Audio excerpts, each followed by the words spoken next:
Hello साथियों, कैसे हैं आप सभी। मैं पवन दागी आप सभी का स्वागत करता हूं और आशा करता हूं आप बहुत अच्छे होंगे, बेहतरीन होंगे, लाजवाब होंगे और बहुत अच्छे से आप अपनी स्टडी कर रहे होंगे। सभी दोस्त यार साथीगण एक बार सेशन में आ जाएं और सबको इन्फॉर्म कर दें कि सेशन शुरू हो चुका है, ताकि सभी दोस्त यार सेशन में आ जाएंगे। मेरे दोस्त, हम लोगों का आज बिल्कुल 20 तारीख हो गई है, कल संडे है, कल कोई क्लास नहीं होगी बच्चा, बस वही 5 क्लासें देखो। इसके बाद 22 को तो आपका पेपर है, सो होगी ही नहीं।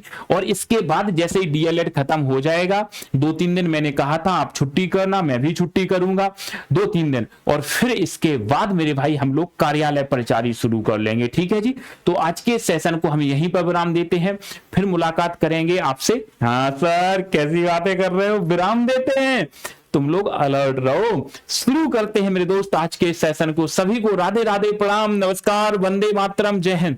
19 तारीख को भी वही सब पूछा गया है मेरे भाई। कल जो आपको पढ़ाया जा रहा है, मैं बस इतना कह सकता हूं, जो पढ़ाया जा रहा है वही पूछा गया है।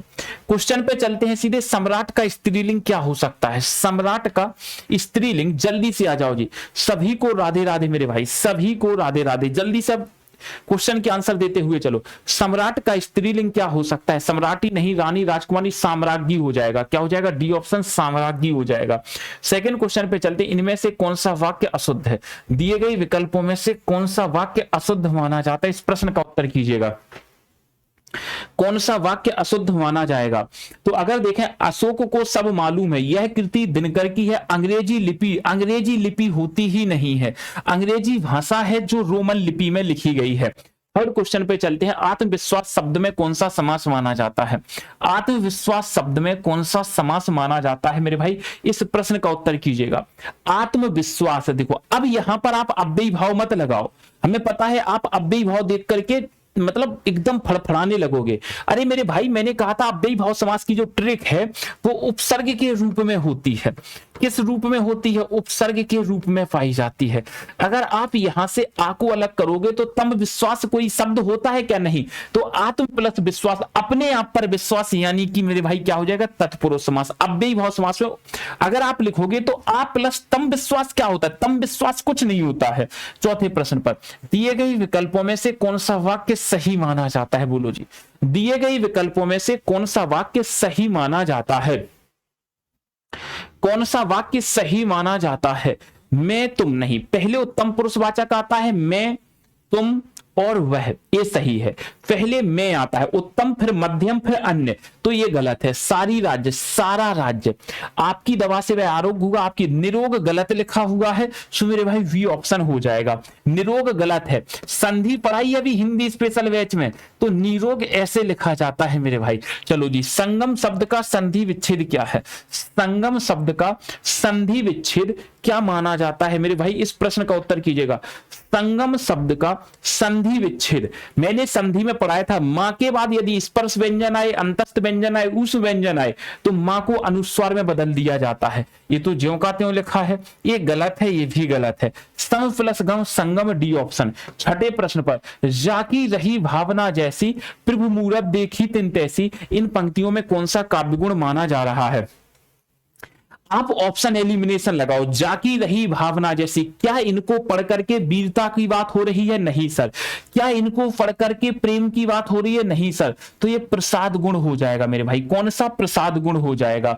वन सारदी चंद्रिका चादर ओढ़े, इन पंक्तियों में कौन सा अलंकार माना जाता है? वन सारदी चंद्रिका चादर ओढ़े, बोलो जी, वन सारदी चंद्रिका चादर ओढ़े। सर उपमा अलंकार की ट्रिक होती है सासी से के समान। उत्प्रेक्ष अलंकार मनु मानो मन हूं, तो एक ही ऑप्शन बचा है, डी रूपक हो जाएगा। अगला प्रश्न, मैं निज रोदन में राग लिए फिरता हूं, शीतल बाड़ी में आग लिए फिरता हूं, इन पंक्तियों में कौन सा अलंकार माना जाता है? बोलो जी, इन पंक्तियों में कौन सा अलंकार माना जाता है? निज रोदन में, रोना और प्यार, रोना और प्यार। सर शीतल, शीतल मतलब ठंडा और आग, तो एक दूसरे के ये भी अपोजिट है, ये भी है। रोदन और राग यानी प्रेम, तो अपोजिट चीजों में विरोधाभास अलंकार। 9वां प्रश्न, शुद्ध वर्तनी वाले शब्द का चयन कीजिएगा। दिए गए विकल्पों में से एक ऐसे शब्द को चुनिएगा जिसकी स्पेलिंग, जिसकी वर्तनी बिल्कुल सही है, एकदम परफेक्ट लिखी हुई है। सर जी, अगर मैंने कहा अंत्याक्षरी, पूज्यनीय नहीं होता है, पूजनीय होता है, ये या नहीं आएगा, जा पूरा।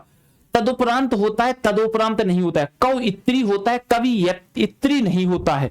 तो अंत्याक्षरी बिल्कुल सही है, ए ऑप्शन मेरे भाई 100% सही है। अगले प्रश्न पर चलते हैं जी। संचारी भावों की संख्या कितनी मानी जाती है? संचारी भावों की संख्या मेरे भाई 33 मानी जाती है।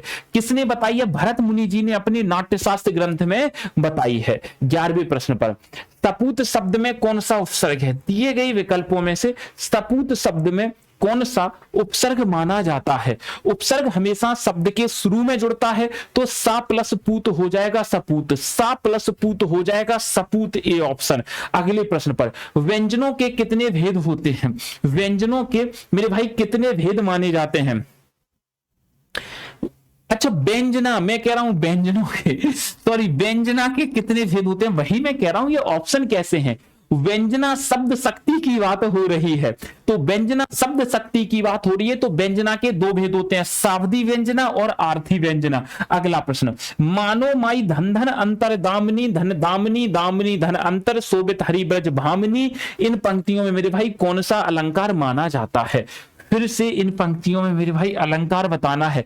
सभी लोग एक बार लाइक शेयर जरूर कर दें, और आज शाम 7 बजे भी आप लोग जुड़ेंगे लास्ट, फिर क्योंकि कल रविवार है, क्लास होगी नहीं, और सोमवार को पेपर ही है तो होगी नहीं। इसके बाद फिर 22 सोमवार को आपका पेपर खत्म, फिर 2-3 दिन की छुट्टी आपकी और मेरी, हाँ छुट्टी रखेंगे। हिंदी स्पेशल बैच में क्लास करेंगे केवल, चौथा वाला, तीसरे वाले में, फिर इसके बाद हम लोग कार्यालय परिचारी शुरू करेंगे। सर मनु मानो मनहु, जहां पर मनु मानो मनहु आ जाए वो उत्प्रेक्षा अलंकार होता है। 14वें प्रश्न पर आते हैं, क्रिया के मूल रूप को क्या कहा जाता है? क्रिया के मूल रूप को किस नाम से जाना जाता है? 14वें प्रश्न की बात कीजिएगा। क्रिया के मूल रूप को किस नाम से जाना जाता है? तो क्रिया का मूल रूप धातु कहा जाता है। क्या कहा जाता है मेरे भाई? क्रिया के मूल रूप को हम धातु के नाम से जानते हैं। 15वें क्वेश्चन पे चलते हैं, निम्नलिखित में से कौन सा युग्म सही नहीं है? दिए गए विकल्पों में से कौन सा युग्म सही नहीं माना जाता है? बोलो, दिए गए विकल्पों में से कौन सा युग्म है जो सही नहीं माना जाता है? विस्मय सूचक चिन्ह, ये तो योजक चिन्ह है। ये कैसा चिन्ह है? योजक चिन्ह। विस्मय सूचक चिन्ह नहीं है, यही गलत है। विस्मय सूचक चिन्ह ऐसे होता है। अल्प विराम सही है, पूर्ण विराम होता है, ये पूर्ण विराम सही है, प्रश्न सूचक सही है, ए बी सी डी तीनों सही है, ये ऑप्शन सही नहीं है। 16वें प्रश्न पर, जिस समास में कोई भी पद प्रधान नहीं होता है, अन्य पद की प्रधानता होती है, कौन सा समास होता है? कोई भी पद प्रधान नहीं होता है, अन्य पद प्रधान होता है, मतलब दोनों के दोनों पद प्रधान। देखो, अव्ययी भाव में पहला, तत्पुरुष में दूसरा, द्वंद्व में दोनों, बहुब्रीहि में कोई भी पद प्रधान नहीं होता है, बी ऑप्शन हो जाएगा। 17वें प्रश्न पर आते हैं, भोजराज ने काव्य गुणों की संख्या कितनी बताई है? दिए गए विकल्पों में से भोजराज ने, विश्वनाथ ने है, इन्होंने 23 बताई है, अग्नि पुराण में 18 बताई गई है, वामन ने 20 बताई है, मम्मट ने 3 बताई है, तो मेरे भाई भोजराज ने मेरे भाई 24 बताई है। 24 घंटे भोजन नहीं किया जाता, ऐसे बताया था ना। दशरथ पुत्र राम ने रावण को मारा, इसमें कौन सा पदबंध है? दशरथ पुत्र राम ने रावण को मारा, इसमें कौन सा पदबंध मेरे भाई माना जाता है? तो अगर मैं देखूं दशरथ पुत्र राम, तो मेरे भाई यहां पर क्या हो जाएगा? राम। राम जो शब्द है ये कैसा शब्द है? संज्ञा शब्द है। राम जो शब्द है मेरे भाई कैसा शब्द है? संज्ञा शब्द है। ठीक है जी, तो संज्ञा पदबंध हो जाएगा। अगले प्रश्न पर आते हैं मेरे भाई, निम्न प्रश्न के शब्द युग्म के विकल्पों में से सही शब्द का भेद बताना है, मतलब इनके मीनिंग बताना है। गूंथना और गूंधना, गूंथना और गूंधना, इनके मीनिंग बताओ जी क्या हो सकते हैं? गूंथना और गूंधना, इनके मीनिंग बताओ जी क्या हो जाएंगे? गूंथना, देखो था थर्मस, मैंने कहा था थर्मस, था थर्मस कहां? गले में लटकाते हैं, और गले में लटकाते हैं तो पिरोते हैं, ये नहीं होगा, ये नहीं होगा। पिरोना, पिरोना। गूंधना मतलब सानना या मारना, तो मेरे भाई डी ऑप्शन हो जाएगा। डी ऑप्शन यहां मेरे भाई बिल्कुल सही माना जाएगा। 20वें प्रश्न पर चलते हैं, असंगत शब्द का चयन कीजिएगा, क्या हो जाएगा? असंगत शब्द का चयन। ओज मतलब होता है वीरता, दम मतलब वीरता, शक्ति मतलब वीरता, तो श्वास मतलब होता है सांस लेना। तो यहां पर हम कह सकते हैं कि दम, ओज, दम, शक्ति, ये तीनों वीरता को इंडिकेट कर रहे हैं। किसको? वीरता को। तो सी ऑप्शन हो जाएगा श्वास। 21वें प्रश्न पर पदबंध के कितने भेद होते हैं? दिए गए प्रश्न में मुझे बताइएगा पदबंध के कितने भेद माने जाते हैं? दिए गए विकल्प में से पदबंध के भेद बताना है तो पदबंध के मेरे भाई 5 भेद होते हैं, संज्ञा, सर्वनाम, विशेषण, क्रिया, क्रिया विशेषण या फिर अव्यय पदबंध। तो पदबंध के कितने भेद माने जाते हैं? 5 माने जाते हैं। 22वें प्रश्न पर आते हैं, टिप्पस लगाना मुहावरे का अर्थ क्या माना जाता है? टिप्पस लगाना मेरे भाई मुहावरे का अर्थ क्या माना जाता है? टिप्पस लगाना मुहावरे का अर्थ क्या हो सकता है? तो इसे कहते हैं सिफारिश करना कहते हैं, मतलब एक दूसरे की सिफारिश, झूठी बातें मिलाना नहीं, सिफारिश करना, तुम्हारी टिप्पस लगाना, तुम्हारी सिफारिश करना, तुम्हारे बारे में सामने वाले को बताना, तो इसे कहते हैं सिफारिश करना। 23वें प्रश्न पर आते हैं, दौड़ धूप करना मुहावरे का अर्थ क्या है? दौड़ धूप करना मुहावरे का अर्थ क्या माना जाता है? बोलो जी।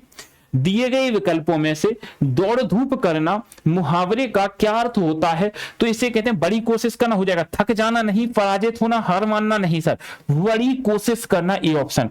24वें प्रश्न पर सठ सुधरहि सत संगति पाई, इन पंक्तियों में कौन सा अलंकार माना जाता है? सठ सुधरहि सत संगति पाई, इन पंक्तियों में अलंकार बताइए मेरे भाई।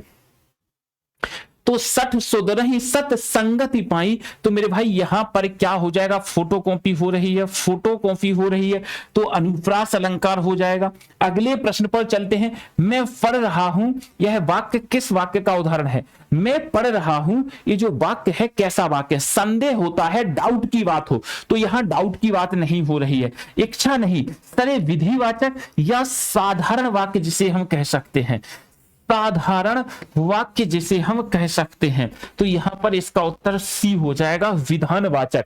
विधानवाचक भी हम इसे कह सकते हैं। तो कैसा लगा मेरे भाई? जी हाँ मेरे भाई, कल कोई क्लास नहीं होगी बच्चा, कल संडे को तो कम से कम आराम कर लो आप लोग, है ना, थोड़ा सा मुझे भी। इसके बाद अब हम छुट्टी ही करेंगे 2-3 दिन, ठीक है। संडे ऐसा नहीं है नहीं मिलेंगे आप लोगों से, इंस्टाग्राम पे बात होगी, टेलीग्राम पे होगी, पेड बैच तो होगा ही होगा, हिंदी स्पेशल का जो तीसरा बैच है वो तो होगा ही होगा, डेली होगा, 11 बजे चलता है वो तो, ठीक है जी बच्चा। तो आज के सेशन को हम यहीं पर विराम देते हैं।